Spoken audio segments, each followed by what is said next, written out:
Certaines personnes ont de la chance, ce qu'on appelle de la chance. Oui, elles ont de la chance dans plusieurs domaines, mais je vais te parler d'un domaine en particulier.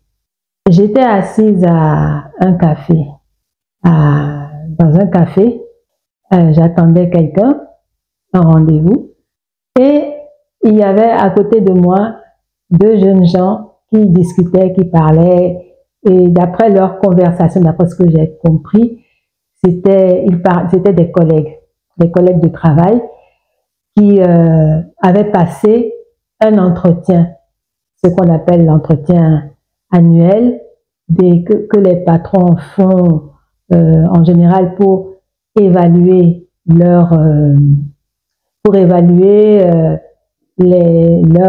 employés, surtout en fin d'année, pour décider d'un certain nombre de choses. Ça peut être d'une orientation, ça peut être d'une formation que la personne doit suivre.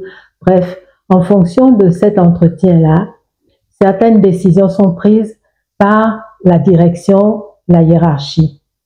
Et moi, ce qui m'a fait rire, c'est que les deux étaient totalement différents. Il y en avait un qui, lui, parlait calmement en disant « Ouais, moi, mon entretien, cool, ça s'est passé tranquille et tout. Les objectifs que je m'étais fixés, je les ai atteints. J'ai même dépassé les objectifs qu'on nous avait fixés. En tout cas, mon manager, il est vraiment satisfait. Et j'envisage vraiment une bonne suite en ce qui concerne l'année qui vient. » Tandis que son collègue lui disait « Ah bon, mais comment peux-tu être sûr? Comment est-ce que tu... » Parce que moi, je ne pense pas que ça se soit bien passé. Parce qu'il n'y avait pas de commentaires. Le manager, il ne souriait pas. Il a fait remarquer à plusieurs reprises des petites fautes que j'avais commises, des petits manquements. Et je t'avoue que à la fin de l'entretien, ben je n'en menais pas large. Je n'étais vraiment pas à l'aise parce que j'ai eu l'impression que mon bilan n'était pas satisfaisant. Et franchement, ça m'angoisse. Ça m'angoisse. Durant l'entretien, en tout cas, je ne me suis pas sentie à l'aise pour parler, pour discuter. J'étais vraiment paralysée par la peur parce que j'ai vraiment peur que les résultats ne soient pas favorables et que on me fasse une remarque ou soit un avertissement ou quelque chose d'autre, mais je n'ai pas été serein. Déjà, je n'étais vraiment pas serein lorsque le rendez-vous a été programmé parce que je ne savais pas trop quoi leur dire. Et son collègue lui a dit, mais tu savais pourtant qu'il y avait l'entretien, il fallait le préparer, Et son camarade lui a dit, mais comment est-ce que je peux préparer ce genre d'entretien? C'est pas comme si papa et maman m'appelaient et me posaient des questions sur certaines choses. Là, je suis à l'aise pour leur répondre parce que, bon, je sais qu'ils ne vont pas trop fouiller ou quoi, mais quand je leur parle, je suis beaucoup plus à l'aise de leur parler de mon travail parce que on n'a pas de lien, eux et moi, par rapport à mon travail. Et son collègue qui lui répond, mais justement, l'entretien que tu as eu à passer n'est pas un entretien avec papa et maman.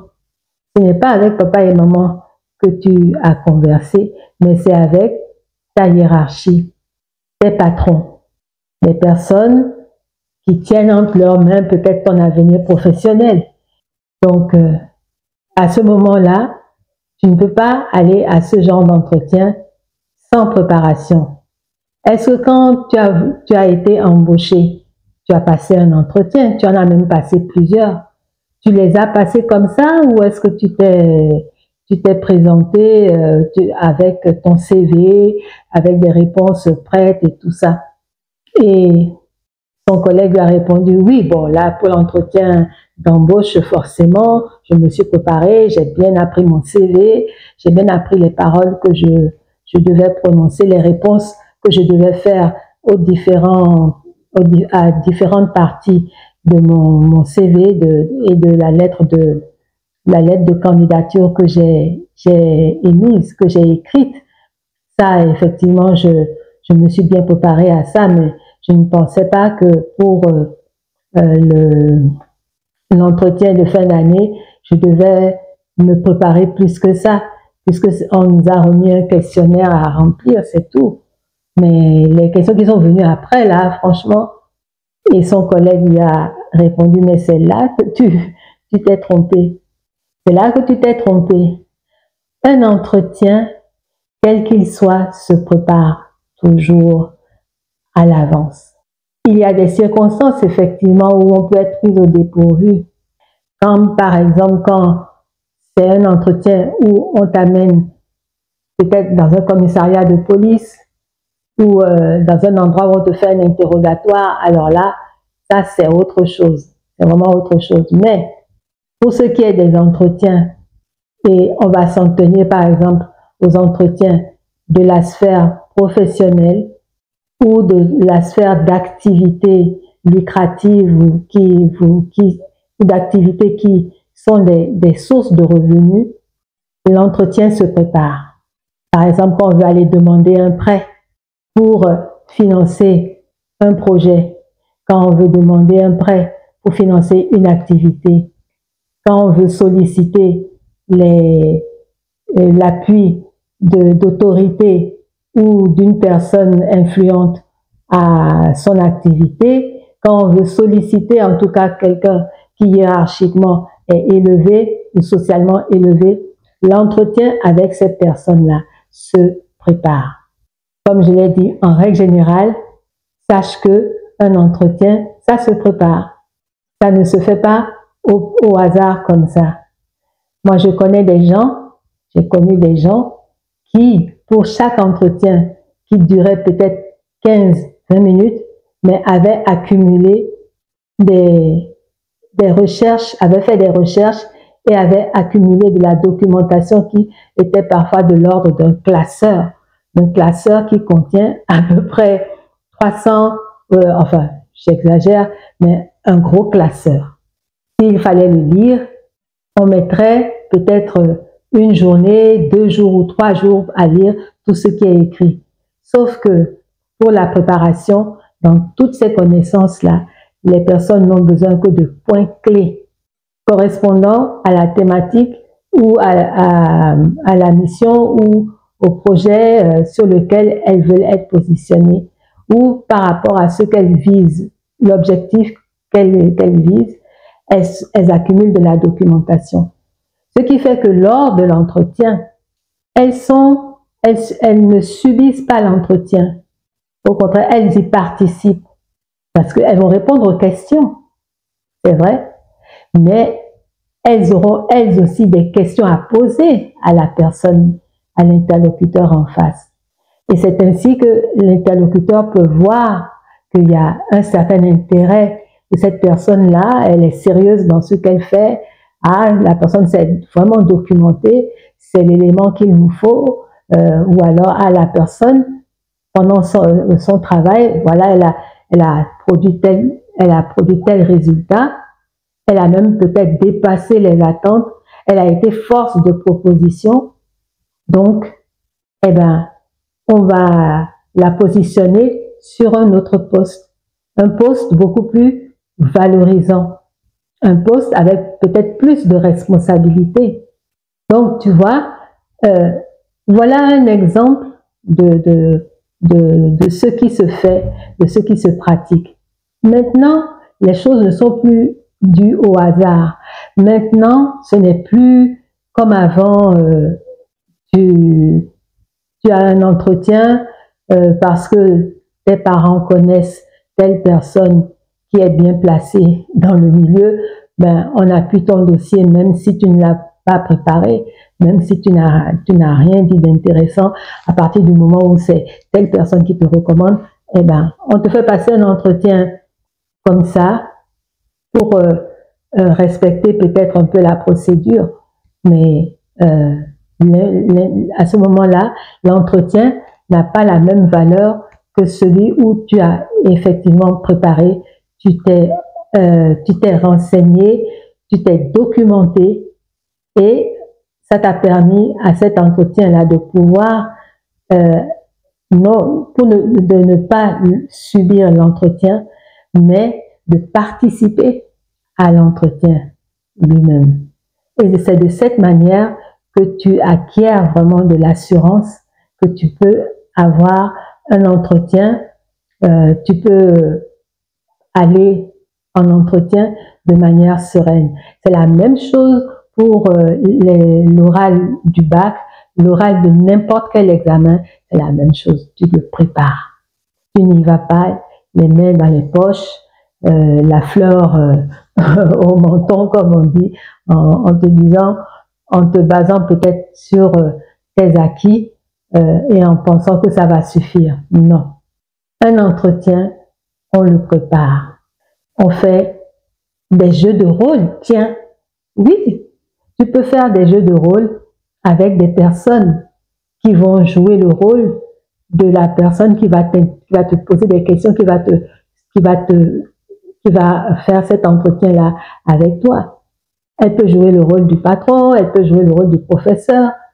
C'est d'ailleurs comme ça que parfois, on arrive à réviser ses leçons. Et moi, ça m'est arrivé avec mes frères. Quand ils avaient des épreuves, qu'est-ce qu'ils faisaient? Surtout l'oral. Ils me donnaient une série de questions, je l'ai fait même avec mes enfants, une série de questions à leur poser. Des questions que je retrouvais dans leur manuel, c'est vrai, mais c'était pas eux je le faisais de manière aléatoire. Je le faisais de manière aléatoire pour voir s'ils étaient vraiment bien préparés. Parce que des fois, je passais d'une thématique à une autre qui ne correspondait pas du tout dans le domaine, mais c'était le moyen de voir s'ils étaient vraiment bien préparés. Donc, un entretien, ça se prépare. Dans un premier temps, il faut se fixer des objectifs. Quel est l'objectif de l'entretien? C'est un entretien d'évaluation? Est-ce que c'est un entretien pour être embauché? Est-ce que c'est un entretien pour un concours? Donc, il faut évaluer, il faut savoir déjà de quel type d'entretien il s'agit. Est-ce que c'est un entretien pour obtenir des financements? Est-ce que c'est un entretien pour faire connaître son association ou son activité? Bref, il y a différents types d'entretiens. Et en fonction de l'entretien en question, tu te prépares en conséquence. S'il faut se documenter, tu as Internet qui est là, qui peut te donner pas mal déjà de renseignements par rapport à l'objectif que tu t'es fixé, sur l'objet sur lequel va porter l'entretien. Tu as Internet, tu as les réseaux sociaux, parce que dans les professions, chaque profession est bien ciblée dans certains réseaux sociaux tels que LinkedIn. Tu peux t'inspirer aussi de l'actualité, des podcasts. Il y a des médias qui font des podcasts. Donc, tu vois, il y a YouTube aussi sur lequel tu peux te renseigner pour savoir comment passer un entretien. Vraiment, il y a plein de solutions. Le champ des possibles est large. Et ce que je vais ajouter, c'est qu'il faut savoir, comment dire ça? Voilà. Il faut apprendre aussi à arriver à l'entretien dans un état d'esprit calme et serein en faisant des exercices de respiration. Il faut surtout savoir respirer pour pouvoir s'ouvrir et ne pas être fermé au moment de l'entretien. Donc, c'est les conseils que je peux te donner en matière de respiration dans un autre entretien, dans une autre rubrique.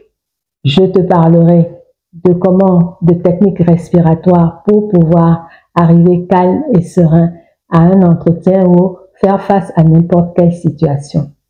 Donc, peut-être que tu as des commentaires, peut-être que tu as des astuces, peut-être que tu as des avis à émettre. Je les attends dans les commentaires. En attendant, je te souhaite une magnifique journée et surtout, prends bien soin de toi.